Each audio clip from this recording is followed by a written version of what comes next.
Mind wellness everyday की तरफ से इंटरनेशनल वुमेंस डे की आप सभी महिलाओं को ढेर सारी शुभकामनाएं। तो जैसे शादी में 7 फेरे होते हैं, उसके साथ 7 वचन होते हैं, उसी तरह से आज हम अपने आप से 7 ऐसे वादे करने वाले हैं जिससे कि हमारी और हमारे आसपास के लोगों की ज़िंदगी बेहतरीन हो सके। तो चलिए फिर वो 7 वादे हम अपने आप से करेंगे और आगे चल के उन वादों को निभाएंगे भी। तो पहला वादा जो है कि अपने खर्चे हम खुद ही उठाएंगे। पहली बहुत इम्पॉर्टेंट चीज़ हमको लाइफ में करनी है वो है हमें फाइनेंशियली इंडिपेंडेंट होना है। हमें अपने खर्चों के लिए किसी और पे निर्भर नहीं रहना है। दूसरा वादा हमको ये करना चाहिए कि हम महिलाओं को अपने आप को ऑब्जेक्टिफाई नहीं करना है। खूबसूरत दिखना, अच्छे कपड़े पहनना, अपनी हेल्थ और फिटनेस का ख्याल रखना कोई भी बुरी बात नहीं है, ये अच्छी बात है। पर आजकल ये दिखाई देता है सोशल मीडिया पे और कई जगह पे कि जो महिला है वो अपने आप को बस फिजिकली अट्रैक्टिव ही बनाने में लगी रहती है। इमोशनली और इंटेलेक्चुअली स्ट्रांग होने में, इंडिपेंडेंट होने में वो कोई भी मेहनत नहीं कर रही है। इससे उनको भी प्रॉब्लम्स होते हैं और ओवरऑल जो समाज का पर्सपेक्टिव है महिलाओं की तरफ वो भी गलत ही रहता है। तीसरा वचन हमें अपने आप से ये करना है कि हमारा जो सबसे अच्छा गुण है केयरिंग और नर्चरिंग, ये गुण हमें नहीं खोना है, क्योंकि ये गुण ज़्यादा करके महिलाओं को नेचर ने ही दिया है। तो ये केयरिंग और नर्चरिंग एटीट्यूड अगर हम रखते हैं तो हमारे आसपास का जो भी वातावरण है वो अच्छा रहता है। स्ट्रॉन्ग होने का, इंडिपेंडेंट होने का ये मतलब नहीं है कि हम दूसरों की परवाह करना छोड़ दें, उनका ख्याल रखना छोड़ दें या अपना ये जो नर्चरिंग एटीट्यूड है वो खो दें। अगर हम केयरिंग और नर्चरिंग एटीट्यूड खो देते हैं तो ये बहुत बड़ा लॉस है हमारे लिए भी और हमारे समाज के लिए भी।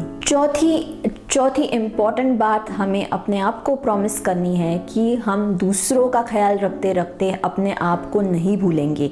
मतलब दूसरों का ख्याल रखने बहुत ज़रूरी है, लेकिन उसके साथ साथ अपनी हेल्थ का, अपने हॉबीज़ का, अपनी खुशी का ख्याल रखने का अधिकार हमको भी है और हमें वो करना चाहिए। 5वीं अहम बात हमें अपने आप को प्रॉमिस करनी है कि हम अपना जो सेल्फ रिस्पेक्ट है उसे नहीं खोएंगे।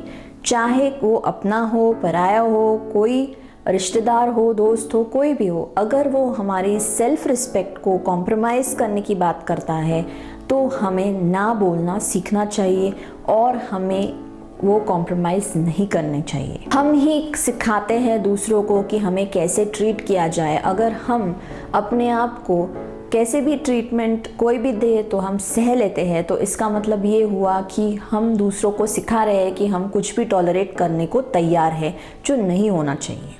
हम अपने आप को अगला प्रॉमिस ये करने वाले हैं कि दूसरों की बातें ज़्यादा दिल पे नहीं लेनी है, क्योंकि आप चाहे जैसे भी बर्ताव करो कोई ना कोई आके आपको जज करेगा। आप चाहे कोई भी कपड़े पहनो, कैसे भी दिखो, कहीं भी जाओ, कितना भी काम करो, काम ना करो, कुछ ना कुछ तो जजमेंट आप पे बनेगा। तो ये जजमेंट और ये जो भी लोगों की बातें हैं उसको हम दिल पे नहीं लेंगे। अगर हमें पता है कि हम जो भी कर रहे हैं वो सही कर रहे हैं, तो हमें किसी की भी बातों को दिल पे लेने की ज़रूरत नहीं है।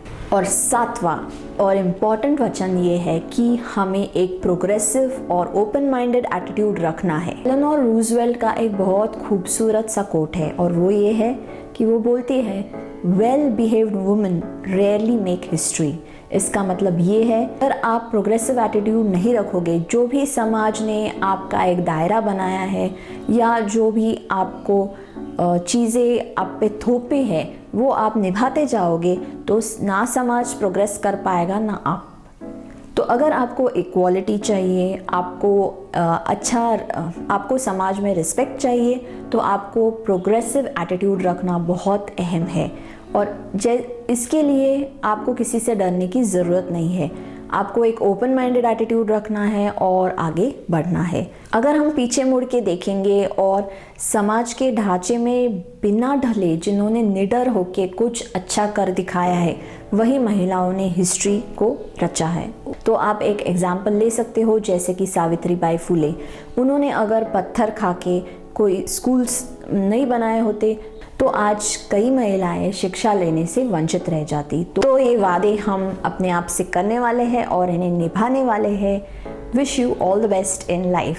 अगर आपके मन में कुछ सवाल है, कुछ मुझे लिखना चाहते हैं तो कमेंट्स में ज़रूर लिखिए, या फिर मुझे ईमेल भी कर सकते हैं mindwellnesseveryday@gmail.com पे। धन्यवाद।